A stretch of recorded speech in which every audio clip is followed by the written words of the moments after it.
तो welcome back my YouTube channel exam done. मैं शोभित आप सभी का स्वागत करता हूँ अपने यूट्यूब चैनल एग्जाम डन पर।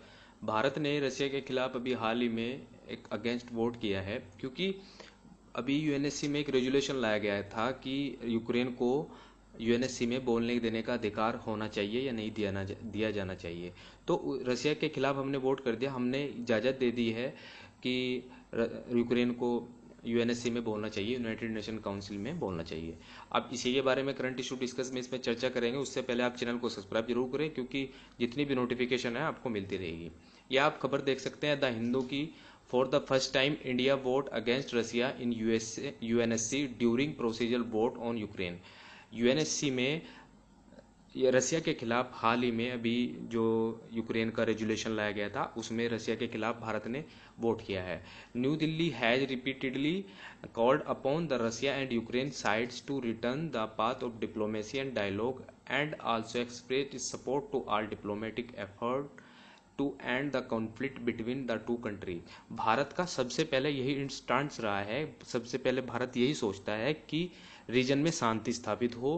कोई भी मतलब हम पहले से ही, जब रसिया और यूक्रेन का युद्ध चलता आ रहा है, हम किसी के भी पक्ष में नहीं रहे हैं कि हम यूक्रेन को सपोर्ट करें या फिर या रसिया को सपोर्ट करें। कहते यही आ रहे हैं कि रसिया को शांति स्थापित करनी चाहिए, दोनों को आपस में अपना मामला सुलझा लेना चाहिए।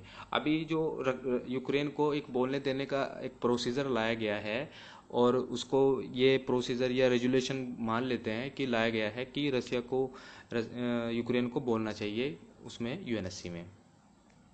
अब भारत के जो स्टांस रहा है यही रहा है कि भारत ने रशिया के खिलाफ वोट कर दिया। इससे रशिया के खिलाफ वोट नहीं गया है हमारा, इससे क्या हुआ है कि हमने एक बोलने की आज़ादी दी है, मतलब हमने प्रमोट किया है बोलने की आज़ादी को, कि हम बोलने के जितने भी रेजुलेशन लाए जाते हैं उसमें भारत का सपोर्ट होना चाहिए। अब ये तो रही बोलने की आज़ादी का एक स्टांस कि भारत ने यूक्रेन को एक सपोर्ट किया है। अब दूसरी बात, अब आपको पहले यूनाइटेड नेशन सिक्योरिटी काउंसिल में इसके सदस्यों के बारे में जानना जरूरी है, क्योंकि इसमें 5 परमानेंट मेंबर होते हैं और 10 नॉन परमानेंट मेंबर होते हैं। 5 परमानेंट मेंबर आप देख सकते हैं, यूएसए, यूके, रसिया, फ्रांस, चाइना।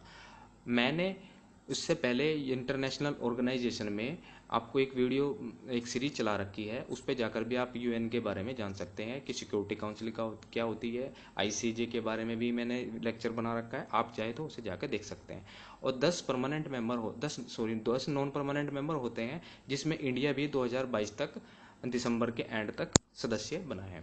अब Gabon, Ghana, Kenya, India, UAE, Brazil, Mexico, Ireland, Norway या अल्बानिया, ये 10 नॉन परमानेंट मेंबर हैं जो यूएनएससी काउंसिल, सिक्योरिटी काउंसिल में भाग लेते हैं। ये हमारे सिक्योरिटी काउंसिल में प्रवक्ता है जो भारत का प्रतिनिधित्व करती है। आशा करता हूँ आपको ये वीडियो पसंद आया होगा। चैनल को लाइक और सब्सक्राइब करना मत भूलें। Thank you all of you. मिलते हैं अगले वीडियो में।